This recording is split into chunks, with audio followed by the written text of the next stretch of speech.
Cando levas encadeado máis de 3 anos de contratos, o que fixo foi que levou aos sindicatos como Comisión UGT e o CESIF a asinar un acordo co anterior goberno do Partido Popular de Montoro para estabilizar plazas. O que fan é sacar oferta de emprego público libre cas plazas que son de estabilidade para sustituir simplemente a uns traballadores que levan anos de experiencia por outros máis baratos.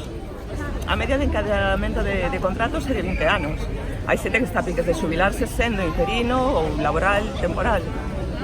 Na sanidade pasa o mesmo cos estatutarios, non? O persoal laboral, os interinos, os estatutarios, pois non se le van sacando as prazas que son que son fixas, que se sabe que se necesitan, porque, bueno, é unha forma de xogar.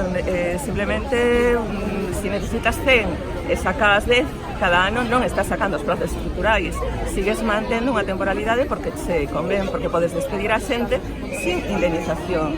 Cando na empresa pública están obrigados a unha contratación fixa, cando levan xa 3 anos, en calqueira caso hai unhas condicións de despido, na pública se incumple totalmente e ainda por riba quedas na rúa pois sin ningún tipo de indemnización. Ademais, a nos queren botarnos a culpa en riba casi de que a precariedade da temporalidade é culpa nosa.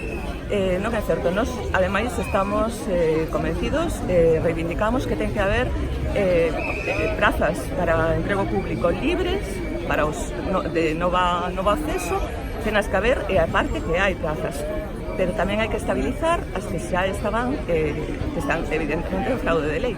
Hai unha sentenza do Tribunal Supremo de setembro do ano pasado que recoñece o abuso sobre a contratación temporal. Ese abuso xa non implica unha indemnización, implica unha sanción que disuada de seguir contratando en fraude de lei.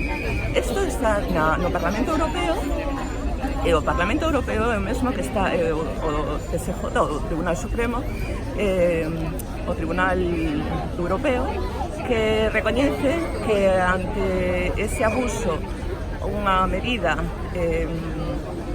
compensatoria de sanción é a fixeza. Se pode facer.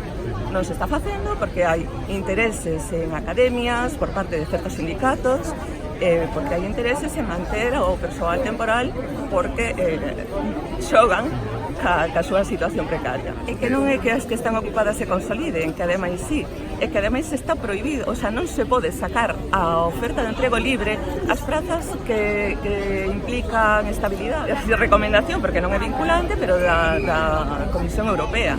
Entón, estános enganando, porque non están abrindo prazas. De feito, simplemente médicos se necesita recuperar como uns 16.000 prazas en todo o territorio. Hai posibilidades de abrir plazas. E claro que queremos que se abran plazas libres para toda a xente que rematou a súa carreira e ten dereito, como calqueira outro, a acceder á función pública.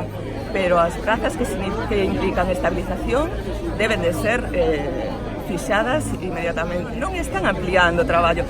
Esa é outra forma de vender falsamente as noticias. Non están abrindo plazas novas. Non é que vai haber 30.000 traballadores máis neste país.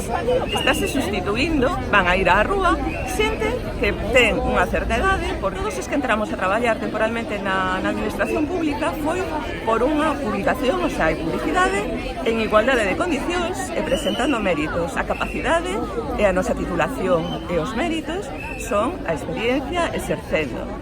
Nós non temos que demostrar que estamos capacitados e habilitados porque levámoslo demostrando, senón a administración pública se está enganando a si mesma, non? O sea, ten a traballadores que non son válidos traballando anos e anos e non se preocupa deso. Non é certo, somos traballadores profesionais que levamos demostrando a nosa profesionalidade e iso implica que evidentemente tes unha antigüidade e tes uns dereitos. O que se quere facer é vulnerar os dereitos dos traballadores temporais, enganando aos que teñen novo acceso e dicindo que se crean novas prazas. Non se crean. Para entrar eses 30 novos que entren, van ter que ir á rúa 30.000 que levan anos encadeando contratos con familia, con maiores ao seu cargo, onde a situación, eso, persoal de cada un non é o mesmo cando rematas uns estudos con 20 e tantos anos que cando te tens que enfrentar de novo unha oposición con 50, 60 anos, como está pasando. Están competindo na mesma posición ás veces pais, fillos, pais que levan anos traballando nesa praza.